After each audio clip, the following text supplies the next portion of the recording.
Anyway, what do you think, Jason? Can you move a cup? Yeah, okay. Anyway, bye. Yeah, here's the fool my mom into letting me go into dangerous missions mind trick. Exactly. Thanks a lot, Ahsoka. That'll come in handy. Ha ha.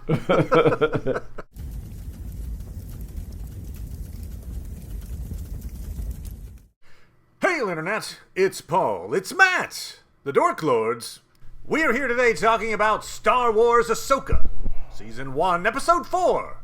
Fallen Jedi. Title refers to a few different characters in this episode, including the most famous of the Fallen Jedi. We open with Sabine, Ahsoka, and Huyang hiding out in a forest on Cetos, trying to repair their ship, or at least their comms. Their whereabouts are discovered, and the bad guys move in. We end with the bad guys using the Eye of Sion to hyperspace to Thrawn's galaxy. Sabine has surrendered to Baylan and is aboard the bad guy's ship. Syndulla's Force-sensitive son, Jason, says, I got a bad feeling. Side note, why did she take him on this mission? This incredibly dangerous mission. You know, maybe she's seen a lot of shows where the kid, stows away. And she's like, you know what? I know you would stow away. Or you'd use your Jedi mind trick to be like, maybe that's what the kid did, actually. You're taking me on this Jedi mission. You are. God. Oh, that's almost dark. But yeah, okay, right. Yeah, no need to stow away. He sits in the co-pilot seat. Yes, okay, yes, exactly. Great. There you go. What we've learned, apparently, is childcare, very expensive in the New Republic as well, apparently. It is, yeah. You got no choice. Got to take him to work. Exactly. Hopefully we don't get hit. Okay. All right, so there's that happens. Ahsoka wakes up. We last saw her fall off a cliff into the sea, which felt like an eminently survivable fall for a Jedi, but so be it. And she is now in the world between worlds, which we'll talk about. And who does she meet there? Fallen Jedi, Anakin Skywalker. He says, I didn't expect to see you so soon. She replies, Anakin.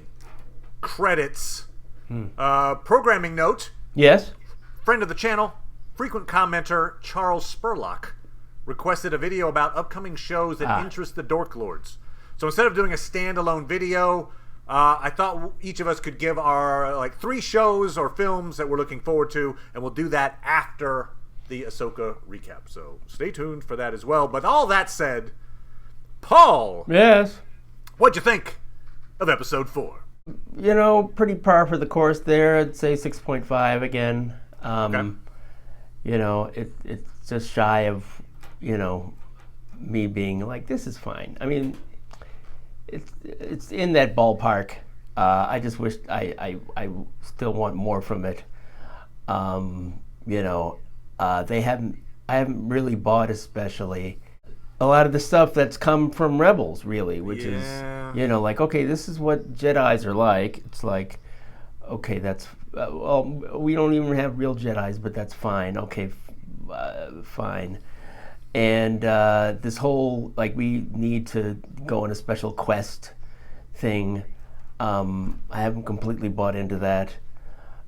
You have a thing against the time travel thing, and, I'm not in love with, I don't exactly understand how she can fall off a cliff and go to a netherworld, but, Right. Yeah, well, okay. Yeah, we'll chat about that in a second, because I think that, I'm confused too, by the way. It's not like, oh, I saw that episode, so now it's all clear. No, it's not clear. Yeah. So, okay. I mean, there was some cool stuff to the fights, I guess, and, I like that Sabine was able to last as long as she did. I guess that's good. But, yeah.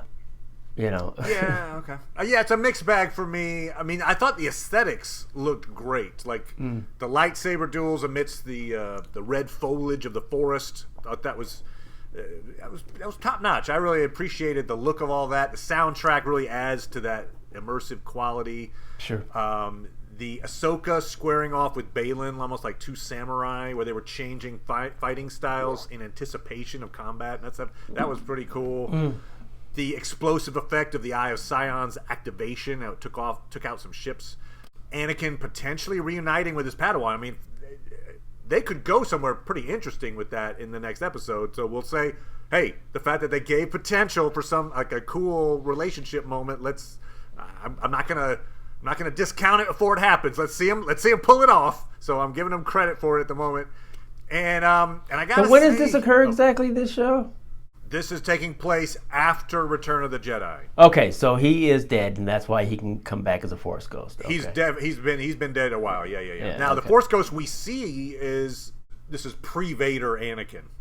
But I do have to say as well, just before we move on to like World Between Worlds and such. This I said it before, but this episode makes it more true. Ray Stevenson's a star of this show. I mean, I know him very well and fondly as Pullo from the Rome series, where he just freaking excelled in that show. And it was like one of those little note to self moments, like, never seen that actor before, but boy, that guy. Yeah. And so, anyway, years later, of course, he's passed away now, but wow. He's doing it again here. This world-weary fallen Jedi who prefers not to use violence. He has a code. He honors his word to Sabine when he correctly guesses that she can't destroy the map. He does do it. It's like, do it. But he elevates this show to me. Oh, sure. So without this show, without him, I think the show is fine, as you put it. With him, it's like fine plus. I'm not sure if that's good. It's good-ish, but I'm going to give it a fine plus. That plus equals Ray Stevenson is what that is. The World Between Worlds. Let's just address that for a second. So it was brought up in the Rebel show. In the Rebel show, Ahsoka realizes during the course of that show that Vader is in fact Anakin. So she senses, like, that's when she finds out, like, oh. And then they eventually have a fight. And the ending of that fight is left unclear, but we don't see Ahsoka again for a while. So there's an implication that she died in this fight.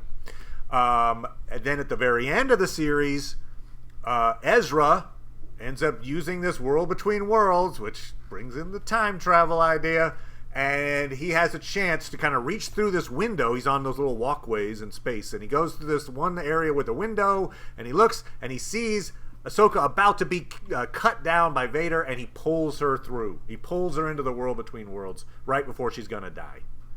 And so he saves her life, and then the things like what we see from her in the Boba Fett show and Mandalorian, that's all post all that. So she had been saved already. So that's where we learned about this World Between Worlds. And at the time when I saw that episode, I was like, please don't let this be a trope.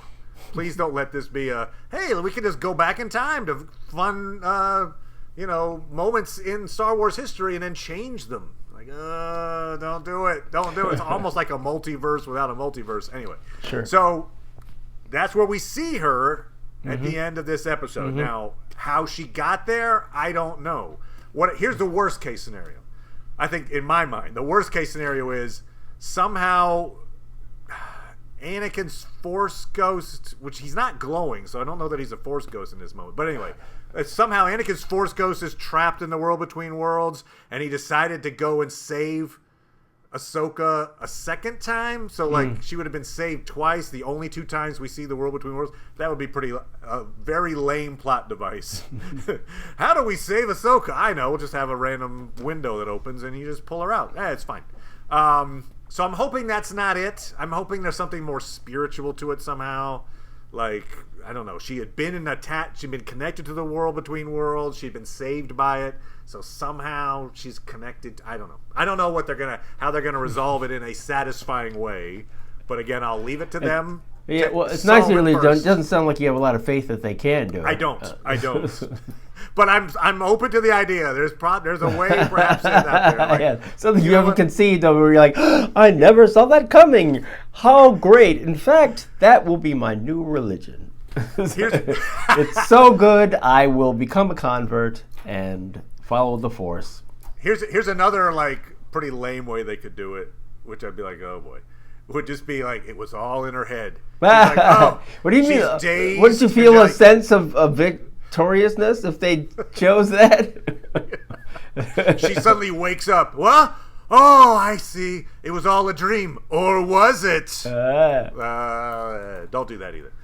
No, actually, what I think the practical effect of this, I don't know how she got there, but I think the practical effect of this, because we do see this, seeming plot obstacle at the end of this episode where the bad guys hyperspace away and they destroy the map first. So and he says, he being Balin's like, no one can follow us now or something like that. Okay.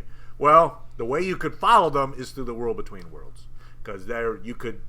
It's like time and space, so she can move to this other galaxy and then boop appear over there. So I think that's how they're going to manipulate Ahsoka getting into the right place. I think so. I mean, yeah, because the ship went off without them. No one could follow because you destroyed the key or whatever. Yep. So, what are you doing here? Oh, exactly. That's right. What? Like I took the Deus Ex Machina subway.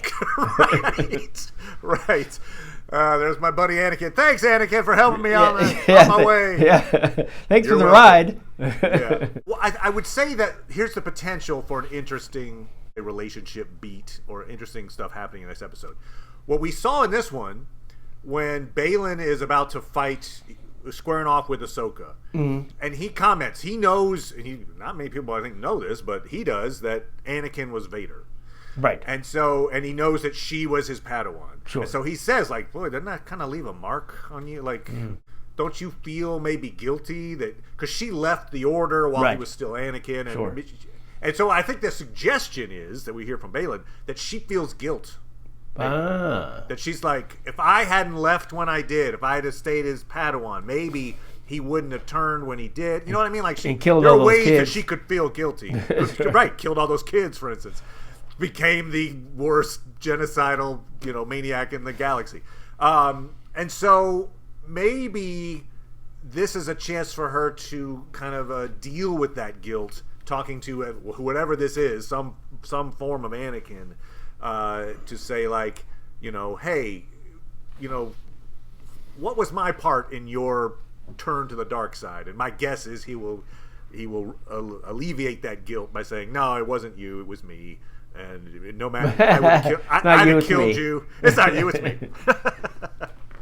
Well, she does kind of a relationship beat there with Balin, right? Where he's like, Anakin often talked about you. And she's like, oh, he never talked about you. Never mentioned you before. What your name is? I'm sorry? Your name? Was it Dalen? Well, anyway, so that could be an interesting scene beat there, where if we get Anakin and Ahsoka dealing with her potential guilt. I don't know that we've seen that yet, but it would be interesting if that's the direction they're going. But that said, I think what you were alluding to, and you tell me if I'm wrong here, but you talked about, I'm not getting the stuff like the Rebels show bits. I think that's evidence in the lack of, I don't know if chemistry is the right word, but the lack of a relationship between Ahsoka and Sabine. I just don't, like, we're being told stuff. Like, she says at one point, she being Ahsoka says, I know how much Ezra means to you. You're like, I mean, if you have to have another character say it out loud, like, it suggests that the audience doesn't know how much Ezra means to her. I know, and I said this to tell the audience. Right, exactly. It reminds me actually of anyway, there's a beat in Battle of the Five Armies, the third of the Hobbit trilogy. Which, why did I not see Tolkien reference coming? Hey! No, I'm not as big a fan of the Hobbit trilogy as I was of the Lord of the Rings trilogy. But so this was one area that they kind of, Peter Jackson kind of fell down in. He tried to put in a relationship that we were supposed to care about between a dwarf and an elf. Oh, they're having a love relationship. Except he'd spent no time on it. And like their actual time together is, you can measure it in minutes. You're like, how would they have this loving bond? Anyway, so at the end, the dwarf dies, spoiler alert, and the elf Tariel is mourning over his body, and she says something like, why does this hurt so much? And then you have the Elven King Thranduil come in and say, because it was real. And you're like, okay, if you have to have a third party come in and go, hey, by the way, guys, they were in love. Just trust me on this. You're like, oh, okay, maybe you could have sold it in some other way than just have somebody say it. So that's kind of where that felt with this, which is like, Ezra means a lot to you, audience, because we other than seeing this little hologram of him talking to her, we haven't really seen that in this show. Now, if you watch the Rebel show, yes, they spent a lot of time together. They formed a very strong friendship, and that would make sense. But from just watching this show, you wouldn't get that. And I also feel like I actually kind of had to go back and make sure that I'm not just being stupid because I didn't watch all the Rebels. So I'm like, well, maybe this was something I didn't watch. But, Ahsoka is not a regular on Rebels. She was not like, every season is Ahsoka. No. And so during the time that she was there, like, I'll ask you, do you get the impression, you have not watched Rebels, correct? Correct, I have not.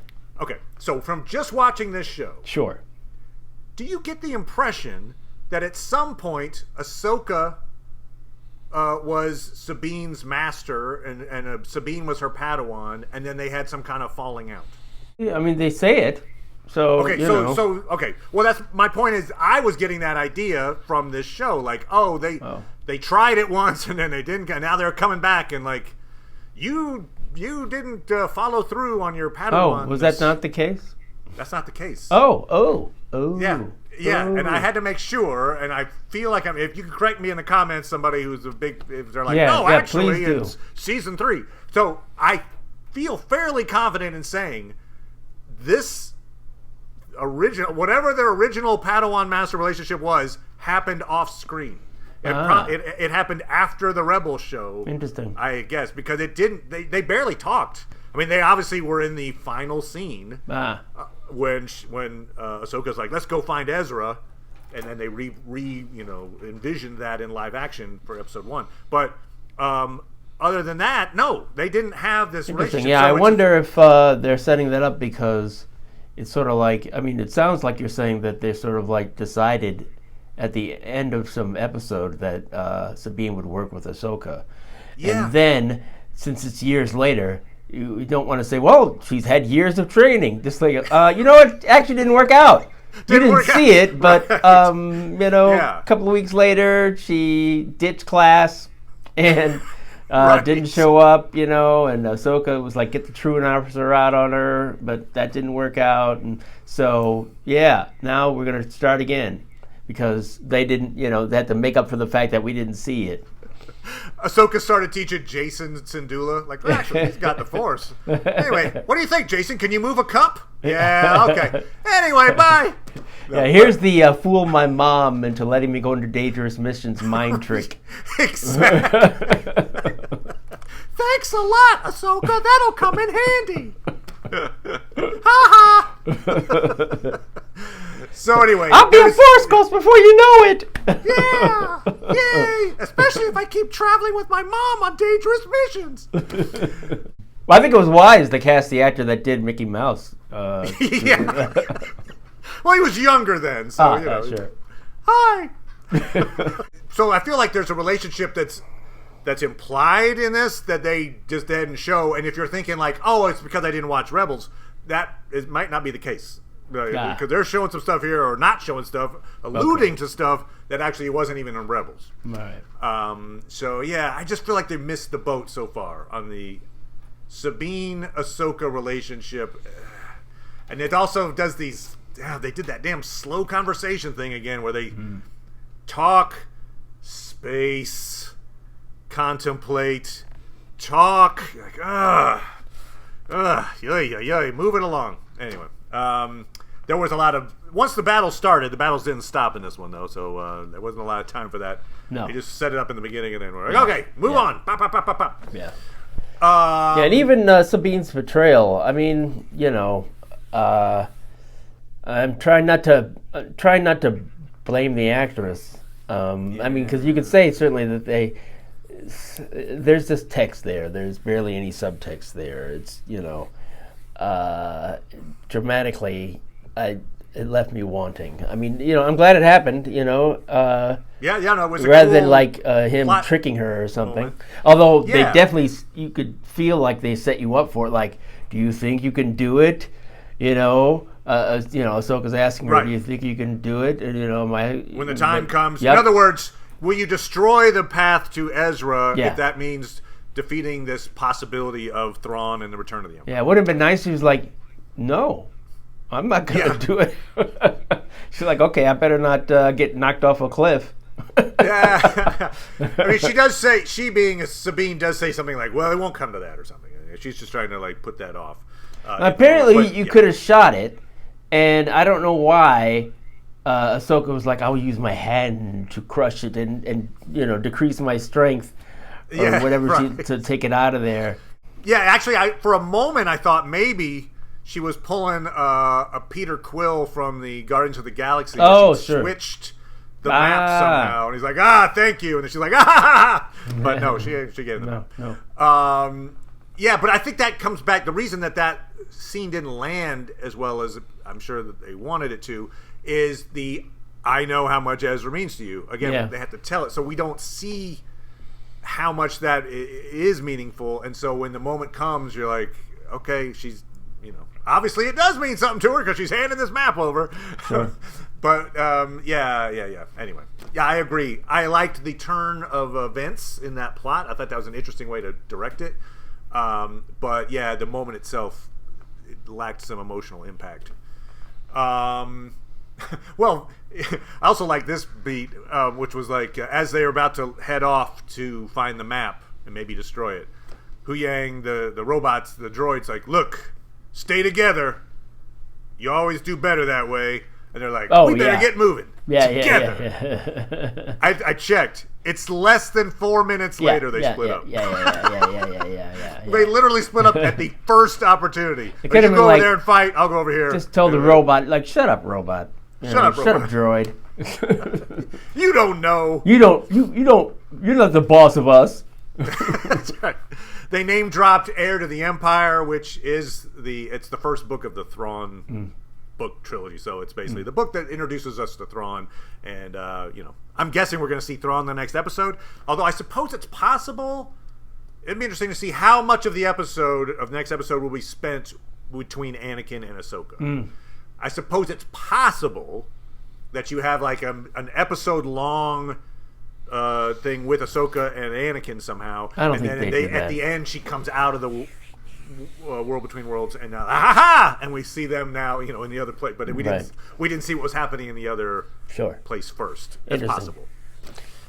It doesn't feel like something they do in the show. I agree. I think they'll cut back and forth. Yeah. I guess. Okay, so let's talk about it. So, Charles Spurlock, 3 exciting sci-fi shows or movies, such that are upcoming in the somewhat near future. Now, there's a strike on. Yep. And so a lot of projects have been pushed back. Yeah. And so options are a little limited here, but I will go first. Okay, go ahead. Got to go with Dune Part 2. Yep. It's coming out March. It got moved back, but not terribly far. March 15th. Part 1, fantastic. It exceeded my expectations on many levels. Creativity, performance, production values, soundtrack, the adaptation of the book, all top notch. Deservedly won several Academy Awards back in 2022. So I look forward to seeing the payoff, particularly how they handle this turn to the dark side, so to speak, of Paul Atreides leading this cult-like group of freemen. So that'll be interesting to see. So that's something I'm looking forward to. March 15th, Dune Part 2. All right. What about you, sir? First, I'm going to mention Invincible. It's supposed to be coming back in November. So, I really liked what they established in the first season, the conflict between Mark and Nolan, his father. That was fun, and so it'll be interesting to see what happens when it comes back to series. Yeah. No, it was interesting series. It was also like it had some shocking violence in that in that animation, but it's like, whoa, okay, all right, rated R, got it. I'm gonna go with Loki season 2. That is October 6th, so that's coming up. We're certainly going to be covering that on Dork Lords. I'd say Loki Season 1 and WandaVision are easily my two favorite MCU Disney Plus shows so far. Tom Hiddleston, Owen Wilson, I mean, I'm all for it. We get this continuing arc for Loki from villain in the first Thor film and the Avengers movie to this kind of charismatic anti-hero. I think the one disappointing aspect of Loki Season 1 is that the introduction of the TVA pretty much went nowhere in the MCU. This multiverse and the big plot line, the TVA kind of stayed in this little corner. So I'm just interested to see if we'll see that if Kang's rise brings the TVA into the main plot line. But yeah, so anyway, interested in Loki Season 2. I'm looking forward to the Creator. This with John, is it John Washington there? That looks pretty interesting to me. That little cyborg girl in this future where in this time people are talking about AI, it seems even more salient. Agreed. Do we know when that's coming out? It's September 28th. September 28th. Wow. Okay, so coming up very fast. The Creator. My third pick is the Anansi Boys. So this is another Neil Gaiman work. Now, have you watched the second season of the other Neil Gaiman work? I've watched season 2 of Good Omens. Really enjoyed it a lot. I mean, obviously it's past the book at that point, but Neil Gaiman is still involved in this. So I think it does a nice tribute to Terry Pratchett's style as well, because Terry Pratchett has passed on. But it was an effective season 2 of Good Omens for sure. So there's a lot of Neil Gaiman works kind of making their way to the screen for good reason. Yeah, he's a very cinematic author, and so he is the writer, co-showrunner for this miniseries, which actually finished filming in 2022. So it's not going to be affected by the strike in that way. It's going to be released on Amazon. There's no release date yet, but it was assumed to be that it would be dropping in 2023. I'm guessing that maybe there's some delay at the moment because of the strike, and they're trying to figure out when best to place it. But it's basically in the can, and it's waiting to come out. Delroy Lindo, Whoopi Goldberg. It's Anansi, the spider god. He's the god of wisdom and stories in particular, which is I think what drew Neil Gaiman to that character, in the first place. It's a god of stories. And so we saw actually a version of him in Neil Gaiman's American Gods. If you remember, Mr. Nancy, portrayed by Orlando Jones, was in the TV series. Mr. Nancy is Anansi. Anyway, I'm really looking forward to seeing the show, and it's a really quality book, and it's any day now. Theoretically, I think Amazon will announce that the Anansi Boys will be coming around. So good for that. Just what's your final one, real fast? My final one. Rick and Morty. I like Rick and Morty. So I'm kind of interested to see what happens since they can't have their the creator in the cast anymore. Yeah, major shakeup on that show. Yeah. Okay. Yeah. Interesting. So that's coming back around soon as well. So there you go, Charles. Hope that answers your questions. And we'll be back talking about Ahsoka, episode 5. Thank you as always, Paul. Sure. Appreciate it, good sir. And we'll talk to everybody next time.